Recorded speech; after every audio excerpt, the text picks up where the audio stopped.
Io non faccio pernacchie perché poi sputo sul microfono che non uso magari solo io. Sì, grazie Presidente. Ero un attimo distratto perché stavo leggendo, è arrivato il testo bollinato della legge di bilancio, no? E niente, stavo cercando l'abolizione della legge Fornero, ma non l'ho trovata. E la parola spernacchiare mi piace tantissimo.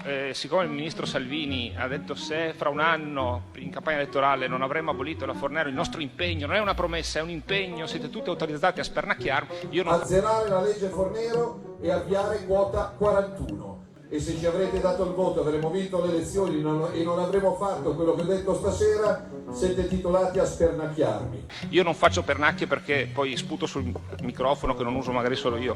Però ecco, poi cercavo anche le pensioni minime a 1.000 euro, che anche queste non so se c'è. Io sono arrivato all'articolo 118 e anche l'abolizione delle accise. Noi pretendiamo che le accise vengano progressivamente abolite. Guardate, lì ho avuto un attimo di speranza perché c'è un pezzo sulle accise e l'aumento dell'accisa sul gasolio.